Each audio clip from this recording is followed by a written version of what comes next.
Assalamualaikum warahmatullahi wabarakatuh. Pemirsa MTA TV dimanapun Anda berada. Alhamdulillahirrabbilalamin. Puji syukur kita aturkan kehadirat Allah Subhanahu wa Ta'ala. Pagi hari ini kita bersua lagi di acara Inframe. Dan di Inframe kali ini kita akan bersama-sama ikuti laporan atau informasi terkait dengan situasi terkini. Meskipun gencatan senjata telah dilakukan sepekan silam, tepatnya di 10 Oktober 2025, namun Gaza Palestina masih tetap membutuhkan perhatian dunia internasional dan pihak-pihak kemanusiaan. Dan telah tersambung saat ini dengan Ketua Presidium Mercy, ada beliau Dr. Hadiki Habib, spesialis penyakit dalam SPEM, Ketua Presidium Mercy. Assalamualaikum warahmatullahi wabarakatuh, Dokter. Waalaikumsalam warahmatullahi wabarakatuh. Sehat Pak Dokter? Alhamdulillah, insya Allah sehat. Kapan ini rawuh ke MTA lagi? Insya Allah jika ada rezeki kita silaturahmi ke MTA, Pak. Iya.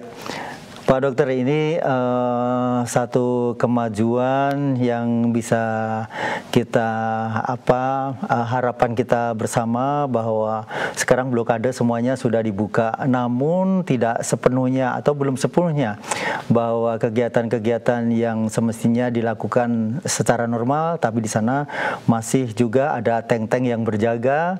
Dan kemudian bagaimana situasi sekarang meskipun saat ini Pak Dokter ada di Jakarta, namun ada teman-teman Mercy lokal yang ada di sana. Silakan Pak Dokter. Baik, terima kasih Pak Rudi.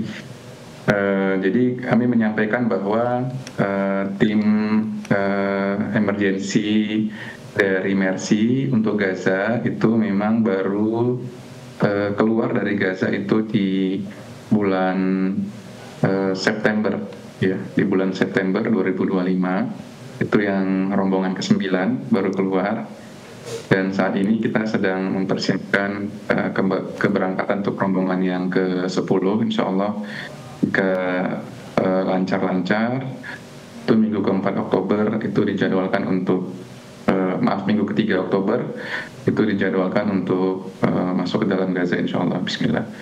Nah, situasi yang ada di dalam Gaza setelah adanya gencatan senjata ini, intensitas dari pengeboman di kantong-kantong pengungsian ini sudah jauh berkurang, dan masyarakat sudah lebih banyak dan mampu melakukan mobilisasi ke tempat-tempat di dalam daerah Gaza. Namun kita harus paham juga dalam kesepakatan gencatan senjata ini ada catatan bahwa tentara penjajah Israel ini diminta untuk ditarik keluar dari Gaza, tapi memang itu bertahap, sehingga di tahap pertama ini masih ada yang namanya zona penyangga atau buffer zone, di mana buffer zone ini memang merangsek masuk ke dalam wilayah Gaza sebenarnya. Jadi rumah-rumah atau kampung-kampung penduduk yang sebenarnya tanahnya mereka gitu, penduduknya tidak bisa masuk ke daerah yang dikatakan buffer zone tadi. Itu jaraknya itu sekitar 2 km ke dalam, ya 2 km ke dalam Gaza di sepanjang jalur Gaza. Sehingga bisa kita bayangkan kalau misalnya masyarakat yang tadinya sudah mulai bisa mobilisasi kemudian masuk ke arah buffer zone itu, maka legal oleh tentara Israel itu dianggap sebagai sebuah infiltrasi dan bisa diserang. Nah, ini juga yang menjadi hal yang membahayakan buat masyarakat di sana, karena mereka ingin kembali balik melihat rumahnya atau pemukimannya, tapi memang dibatasi oleh buffer zone tadi. Ya. Dan saat ini untuk pengawalan atau pengawasan dari UN ini apakah tidak ada, United Nations PBB, dan bagaimana upaya dari UN ini agar di sana ada satu hal yang menyamankan warga Palestina?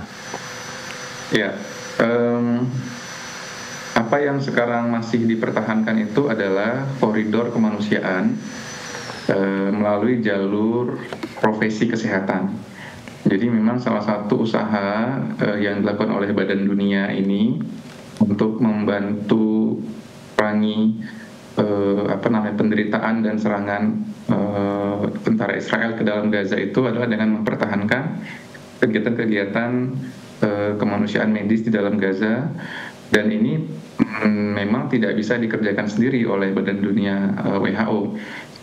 Mereka memang bekerja sama dengan berbagai lembaga kemanusiaan seperti Mercy. Jadi ini ada hubungan simbiosis di mana dari Badan Dunia itu mengadvokasi jalur untuk kita bisa masuk ke dalam Gaza, dan kita menyiapkan tim untuk dapat masuk dan beraktivitas membantu masyarakat di sana. Jadi kuncinya adalah kehadiran tim-tim internasional. Jadi tim-tim internasional ini yang masuk ke dalam jalur Gaza ini menjadi sebuah cara advokasi bahwa kita masih membersamai masyarakat Gaza, satu.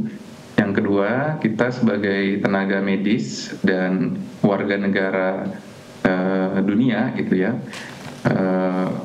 menyatakan bahwa situasi dalam Gaza itu merupakan krisis kemanusiaan dan kita sedang membantu. Dan yang ketiga, dengan adanya tim internasional ini, kita berharap memang pemboman yang dilakukan penjajah ini tidak membabi buta, karena mereka harus menghormati status tim internasional yang dinyatakan oleh Badan Dunia dan bekerja di tempat-tempat yang ditentukan. Meskipun ini juga bukan jaminan.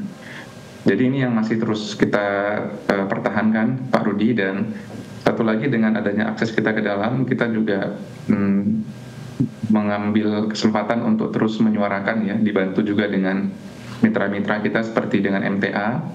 Jadi kita mungkin tanpa ada media seperti ini ya, suara kita itu tidak bisa bergaung lebih jauh, tapi dengan dibantu oleh berbagai mitra media, ini semakin kuat gaungnya. Demikian Pak Rudi. Ya, kemudian terkait dengan Rumah Sakit Indonesia yang saat ini telah ditinggalkan para tenaga medisnya begitu beberapa waktu yang lalu, dan sekarang apakah sudah mulai berbenah, berkemas untuk bisa melakukan operasionalnya, Pak Dokter? Ya, Rumah Sakit Indonesia itu lokasinya di wilayah Gaza paling utara, di Beit Lahia namanya. Kondisi fisik bangunan rumah sakit ini alhamdulillah masih strukturnya masih berdiri dan bagus, tapi secara operasional memang sudah tidak beroperasional saat ini karena dikosongkan dan beberapa alat medis itu dipindahkan ke wilayah kota Gaza. Pada saat penarikan yang tahap pertama ini, wilayah Rumah Sakit Indonesia ini masih menjadi wilayah yang diawasi atau dijaga oleh tentara Israel. Jadi tim kita ini hanya bisa masuk sedikit ke wilayah yang namanya Wisma Dr. Jose Rizal. Wisma ini memang sudah banyak dihancurkan gedungnya. Ya, ini mungkin ada gambar-gambar yang bisa disampaikan juga. Ya, ini siang tadi ini situasi di dalam Wisma Dr. Jose Rizal ya. Wisma ini memang sudah ditabrak gitu ya, ditabrak oleh bulldozer ya waktu tentara Israel ini masuk. Tapi dari dalam Wisma ini kita bisa melihat ini ada video Rumah Sakit Indonesia yang masih berdiri. Tapi kalau kondisi bangunan Wisma sendiri memang sudah rusak parah gitu ya, dan barang-barangnya karena ditinggalkan kelihatannya sudah banyak yang dijarah juga oleh masyarakat setempat yang memang membutuhkan gitu. Ya, kemudian ketika nanti untuk tim 10 ya, rencana kapan ini akan berangkatkan kembali, kemudian skala prioritas untuk penanganan saudara kita yang ada di Gaza seperti apa Pak Dokter? Ya, persiapan tim 10 ini memang minggu ini sedang disiapkan Pak Rudi. Dari mulai kesiapan personil sampai administrasi keberangkatan, kita memang menjadwalkan kalau bisa minggu depan itu bisa masuk ke dalam Gaza. Tapi tentu ini situasinya memang sangat sangat volatil gitu ya, sangat sangat bisa berubah suatu waktu. Jadi kami tidak menentu. Kami akan menyampaikan kalau memang sudah ada kepastian gitu. Khawatir nanti memberikan informasi keduluan tapi ternyata nggak jadi. Iya. Baik. Kemudian kalau selama ini yang dijalin dengan teman-teman Mercy lokal yang ada di sana, apa-apa advice dari Mercy di pusat di Yogyakarta maksudnya? Baik, ketika serangan yang terakhir di bulan September Oktober yang menargetkan daerah kota Gaza, ini memang masyarakat di kota Gaza itu banyak yang mengungsi ke daerah Gaza Selatan, termasuk staf-staf lokal kita juga pindah ke Gaza Selatan karena memang situasi di Gaza City atau kota Gaza itu sangat tidak aman, dan tim medis Indonesia itu kita tarik balik gitu ya. Nah saat ini tim kita masih berfokus di daerah selatan. Di selatan ini memang Mercy juga menjalankan satu poliklinik spesialis gitu ya. Ada sekitar 11 spesialis yang merupakan warga Gaza yang kita berdayakan bekerjasama untuk menjalankan pelayanan kesehatan poliklinik, dan tim dari lokal ini sekarang membantu operasionalisasi klinik tersebut dan memperbaiki kerusakan-kerusakan yang ada. Selain itu karena memang banyak sekali pengungsi di daerah selatan yang pindah dari utara yang menempati lahan-lahan kosong, dan di tempat-tempat tersebut masih tidak ada sumber air bersih, maka Mercy sekarang menjalankan program di komunitas itu namanya program WASH gitu ya.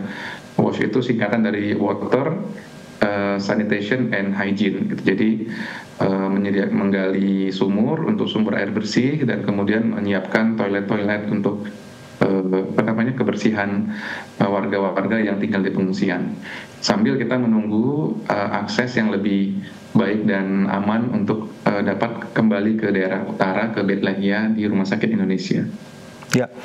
Kemudian terkait dengan sandera-sandera atau tahanan-tahanan yang, bukan sandera ya, tahanan-tahanan yang dibebaskan dari kedua belah pihak, kemudian kebahagiaan seperti apa bisa digambarkan, dan kemudian setelah ini semuanya bisa kembali bersama keluarga, mereka melakukan apa dalam rangka untuk bisa selain melihat kampung halamannya, Pak Dokter? Ya, untuk tahanan warga negara Palestina yang diculik dan ditangkap, ini kan ada yang dibebaskan. Tentu ini merupakan sebuah kebahagiaan bagi keluarga yang bertemu.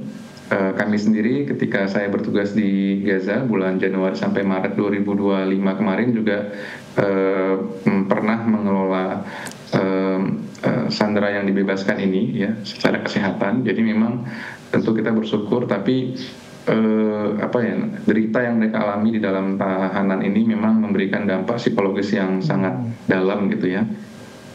Jadi perasaan frustasi, depresi, dan trauma itu masih terus berlanjut, sehingga memang butuh sebenarnya penanganan profesional medis untuk kondisi kejiwaan yang dialami tahanan-tahanan yang baru dibebaskan ini. Ya, dan kemudian kalau sekarang ini Mercy dalam persiapannya nanti akan memprioritaskan untuk hal-hal apa, Pak Dokter, ketika nanti sampai di sana untuk tim 10? Baik, apa yang kita kerjakan di Gaza itu kita koordinasikan dulu dengan pemerintah Palestina yang ada di Gaza.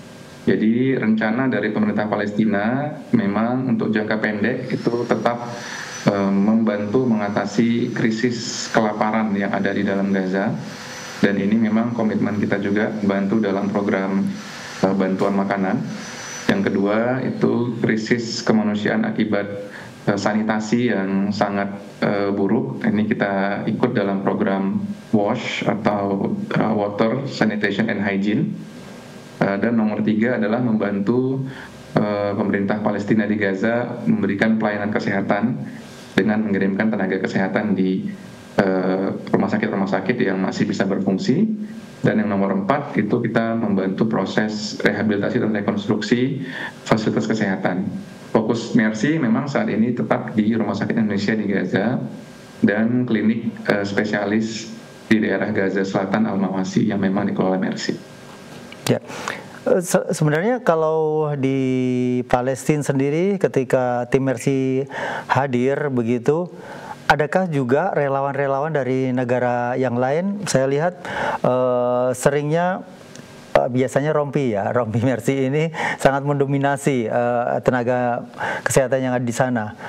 Bisa digambarkan sebenarnya yang hadir di sana untuk relawan-relawan ini dari mana saja, dokter? Ya,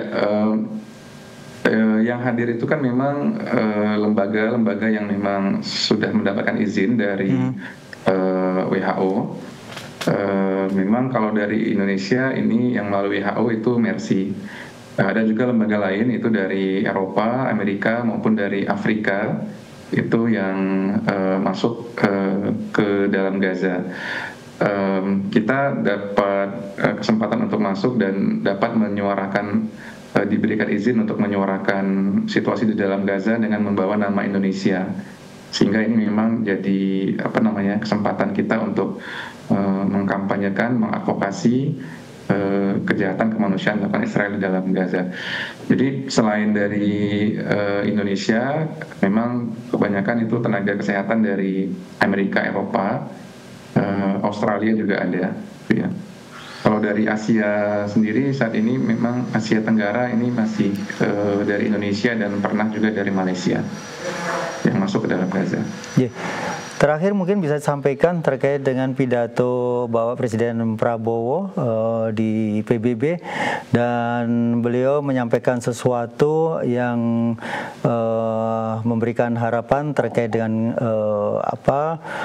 Palestina sendiri. Itu bagaimana tanggapan dari masyarakat luas Palestina? Ya, apa yang disampaikan ini memang masih satu sisi memberikan dukungan, tapi satu sisi juga adalah hal yang juga perlu dikaji lebih lanjut mengenai khususnya mengenai pengakuan terhadap Israel. Satu yang perlu digarisbawahi bahwa kita juga harus sama-sama mengakui bahwa Israel melakukan kejahatan kemanusiaan. Jadi apa yang dilakukan selama 2 tahun di Gaza ini tidak boleh juga dinolkan gitu ya, dinolkan dan tetap harus dikejar pertanggungjawabannya oleh Israel dan pemerintahan di Israel sebagai sebuah negara sebenarnya. Itu sebenarnya hal yang harus tetap kita suarakan. Ya, mudah-mudahan seperti itu, dan ternyata yang bersimpati benar kepada Palestina hampir mendominasi negara-negara di seluruh dunia, dan ini mudah-mudahan akan menjadi satu giroh, satu semangat untuk ini tidak hanya sesama Muslim ya, ternyata yang tidak Muslim pun ternyata begitu mengetahui informasi-informasi dari sosmed dan lain sebagainya, mereka juga tidak menutup mata, bahkan banyak yang merasa jiwa Islam itu yang sangat mencerahkan mereka. Informasi, maksud kami harapan terakhir untuk, maksudnya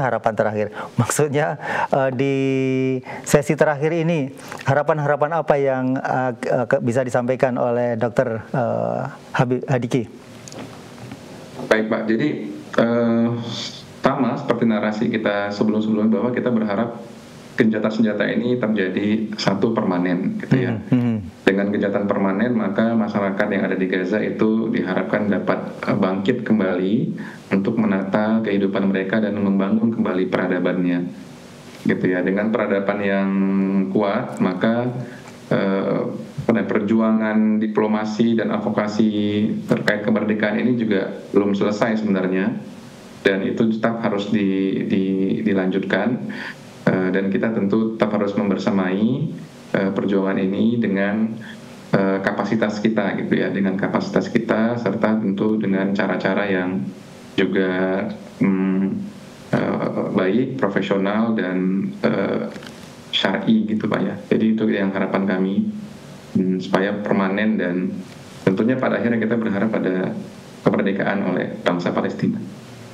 Baik, terima kasih Dr. Hadiki Habib. Semoga Mercy tetap senantiasa dengan ikhlas, dengan hati dalam rangka meraih ridho ilahi, membantu rakyat Palestina mewakili Indonesia ini. Terima kasih dokter. Sehat selalu. Sehat selalu. Assalamualaikum warahmatullahi wabarakatuh.